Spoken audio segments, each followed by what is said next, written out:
बहुत समझदार लोग हैं, मैं नाम नहीं लूंगा, नहीं आप जान जाएंगे कि मैं केजरीवाल जी की बात कर रहा हूं। कहां सोया है चौकीदार, कहां बैठा है पलटी मार, केजरीवाल ने कर डाला दिल्ली का बंटा धार, कहां बैठा है चौकीदार, कहां सोया है पलटी मार। याद करिए 2013 और 14 का वो दिन जब इस देश के सबसे शानदार प्रधानमंत्री डॉक्टर मनमोहन सिंह साहब के बारे में यही अरविंद केजरीवाल, यही आम आदमी पार्टी के लोग क्या क्या कहा करते थे। आज डॉक्टर मनमोहन सिंह साहब जब इस दुनिया से चले गए तब उनकी अहमियत का एहसास पूरे देश को हुआ, तब पता चला कि वो सरदार कितना असरदार था। आज अरविंद केजरीवाल भी उनके लिए बोल रहे हैं, आज आतिशी जी भी बोल रहे हैं। सिर्फ खंजर ही नहीं, आंखों में पानी चाहिए, ऐ खुदा दुश्मन भी मुझको खानदानी चाहिए। और आम आदमी पार्टी वालों, सिर्फ कब्रों की जमीनें दे के मत बहलाइए, राजधानी दी थी हमने, राजधानी चाहिए। मैं डरा नहीं, मैं झुका नहीं, कहीं छुप छुपा के खड़ा नहीं, जो डटे हुए हैं महाज पर मुझे उन सफों में तलाश कर। एक मुश्किल वक्त में जब आवाजों पर पाबंदी हो, सोचने पर पाबंदी हो, बोलने पर पाबंदी हो, अगर ऐसे वक्त में भी हाकिम की आंख से आंख मिला करके हम लोग बोल पा रहे हैं तो आपकी दुआओं के भरोसे बोल रहे हैं। मैं आज गुरचरण जी के लिए आपके सामने दामन फैला करके वोट मांगने आया हूं। साथियों, पिछले 10 साल से आपने एक साहब को मौका दिया और जब इस बार उन पे एलिगेशंस लगे, आपने सवाल पूछना शुरू किया तो उन्होंने अपने बेटे को आपके बीच में उतार दिया। मुझे यहां आने पे पता चला कि उनके बेटे का नाम विकास है, तो मुझे लगा मोदी जी जो विकास लाने का दावा कर रहे थे ये वही वाला विकास है। 10 साल में कुछ काम नहीं किया।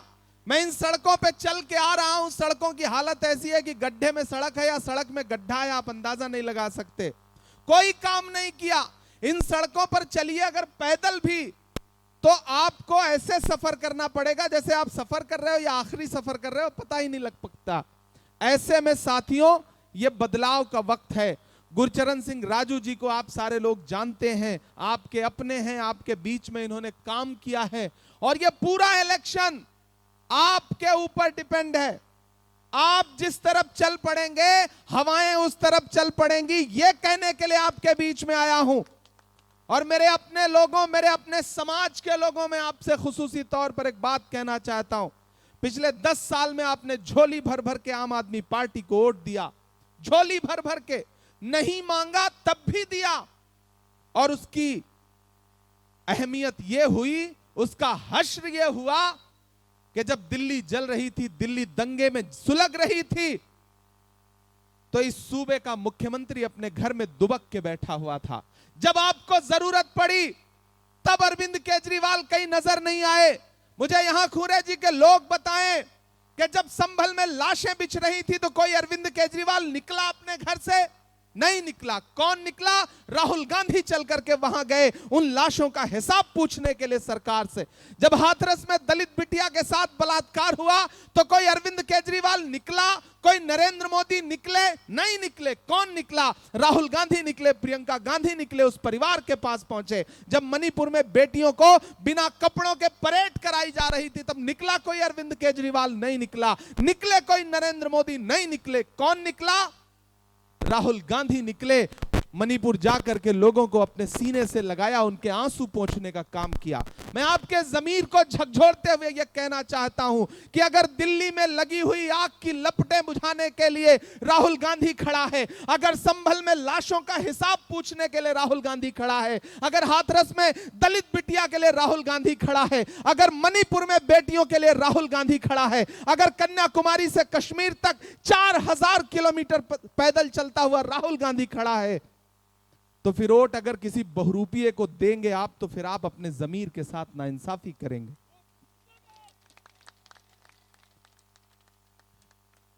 चरागों के सफर में दबदबा हो आंधियों का, तो फिर अंजाम जुल्मत के सिवा कुछ भी नहीं होगा। यह दुनिया नफरतों के आखिरी स्टेज पर है, इलाज इसका मोहब्बत के सिवा कुछ भी नहीं होगा। 4000 किलोमीटर एक इंसान 4000 किलोमीटर पैदल चला, एक नारा लगाता हुआ, नफरत छोड़ो भारत जोड़ो। मुझे बताओ खुरेजी वालों कि इस देश में नफरत का सबसे ज्यादा शिकार कौन है? हम हैं, आप हैं, ये हैं, ये पहनावा है, हमारा आपका पहनावा है कि नहीं नफरत का शिकार? जब देश का प्रधानमंत्री कपड़े देखकर पहचानने के नारे लगाता हो तो नफरत का शिकार सबसे ज्यादा हम हैं, ये हैं, आप हैं। तो अगर नफरत कम होगी तो सबसे ज्यादा सुकून किसे मिलेगा? हमको मिलेगा, आपको मिलेगा। बताओ इस मुल्क में नफरत के खिलाफ लड़ाई कौन लड़ रहा है? याद करो 2013 का वो दिन जब जंतर मंतर पर और रामलीला में एक बुजुर्ग इंसान भ्रष्टाचार के खिलाफ लोकपाल लोकपाल का नारा लगाते हुए बैठे थे। सबको बहुत अच्छा लगा था, पूरे देश को उम्मीदें जागी थी। लेकिन किसी को बाद में अंदाजा हुआ कि जो वहां पानी पिलाने वाले लोग थे, जो उस आंदोलन को पीछे से बैकअप देने वाले लोग थे, वो आरएसएस के लोग थे, वो भाजपा के लोग थे। आज बताइए पूरे देश में मैं तो जाके पूछ रहा हूं कि भारत मां की आंख के तारे कहां गए? आरएसएस के राज दुलारे कहां गए? अच्छे दिनों की तरह उन्हें भी खोज रहा, कोई बताए अन्ना हजारे कहां गए? गायब हो गए। सूबे को अरविंद केजरीवाल को सौंप करके और दिल्ली को नरेंद्र मोदी को सौंप करके अन्ना हजारे भी गायब, सारा आंदोलन भी गायब। ना अब कोई लोकपाल की चर्चा करता है। अगर नरेंद्र मोदी बड़े वाले हैं तो अरविंद केजरीवाल उनके छोटे वाले रिचार्ज हैं।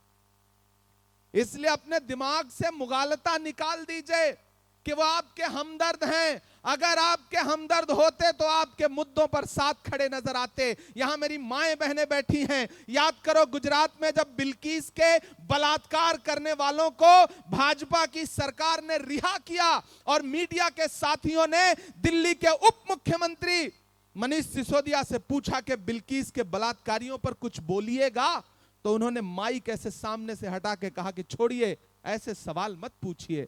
मुझे बताओ कि जब कोरोना के समय में इसी दिल्ली में मुख्यमंत्री के यहां से जो नोटिफिकेशन जारी होता था, जो बुलेटिन जारी होता था, उसमें मरकज दिल्ली के लिए अलग से जो बदनाम करने की कोशिशें की गई हैं, उसको माफ करने लायक नहीं है। मैं आपके जमीर को झकझोर के ये बात कह रहा हूं।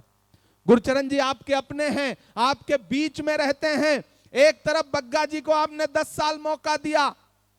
अब मैं आपके सामने यह कहने आया हूं कि एक बार गुरचरण सिंह जी को मौका दीजिए। मैं अपने अकलियत के साथियों से कहना चाहता हूं, और उसमें सरदार भाई भी हैं, मुस्लिम समाज के भी लोग हैं। मैं दोनों साथियों से कहना चाहता हूं और खास तौर से अपने सरदार भाइयों से कहना चाहता हूं कि याद करिए 2013 और 14 का वो दिन जब इस देश के सबसे शानदार प्रधानमंत्री डॉक्टर मनमोहन सिंह साहब के बारे में यही अरविंद केजरीवाल, यही आम आदमी पार्टी के लोग क्या क्या कहा करते थे। आज डॉक्टर मनमोहन सिंह साहब जब इस दुनिया से चले गए, तब उनकी अहमियत का एहसास पूरे देश को हुआ।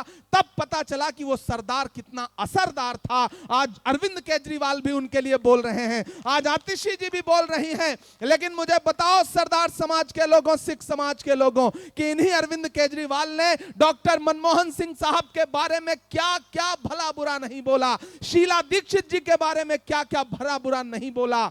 तो आज तो आपके जमीर को मैं झकझोरते हुए कहता हूं कि अगर डॉक्टर मनमोहन सिंह साहब की नेकी और उनकी भलाई का जरा भी एहसास है तो इस चुनाव में खड़े हो जाइए गुरचरण सिंह के साथ। एक भी वोट अगर आपने आम आदमी पार्टी को दिया तो ऊपर बैठी हुई शीला दीक्षित जी की रूह और डॉक्टर मनमोहन सिंह साहब की रूह को तकलीफ होगी। ये बात मैं आपसे कहना चाहता हूं।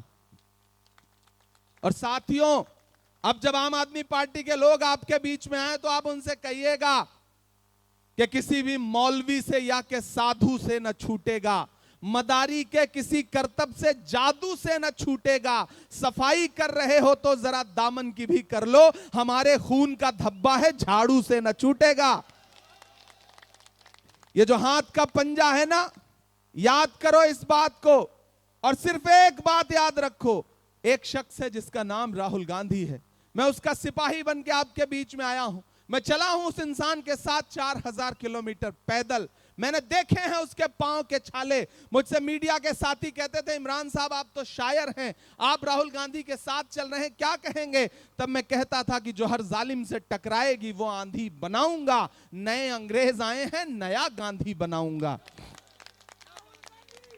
सिर्फ एक बात जहन में रखिए, एक तरफ नरेंद्र मोदी हैं, एक तरफ अरविंद केजरीवाल जैसे बहुरूपिये खड़े हैं और दूसरी तरफ एक अकेला मर्द मुजाहिद खड़ा है जिसका नाम राहुल गांधी है, जो इस मुल्क में एक नारा लगा रहा है कि मुझे नफरत के बाजार में मोहब्बत की दुकान खोलनी है। यह इलेक्शन उसकी मोहब्बत के नाम, यह इलेक्शन उसके प्रत्याशी बनाए गए गुरचरण सिंह जी के नाम, गुरचरण सिंह जी राजू को दिया गया आपका वोट सिर्फ इन्हें नहीं मिलेगा, मोहब्बत के उस मसीहा को मिलेगा जिसका नाम राहुल गांधी है, प्रियंका गांधी को मिलेगा, मल्लिकार्जुन खड़गे को मिलेगा, डॉक्टर मनमोहन सिंह साहब को सच्ची श्रद्धांजलि होगी आपका वोट, और आपका दिया गया एक एक वोट आपके इस बेटे इमरान प्रतापगढ़ी पे आपका एहसान होगा। यह गुजारिश करने के लिए आपके बीच में आया हूं। साथियों, आप मेरे अपने हैं, मेरी शायरी सुनते रहते हैं, मुझे मोहब्बत करते हैं, मेरे लिए दुआ करते हैं। आपकी इन्हीं दुआओं का सदका है कि मैं देश की पार्लियामेंट में बैठता हूं और वहां भी हाकिम की आंख से आंख मिला करके बिना डरे हुए बोलता हूं, उससे सवाल पूछता हूं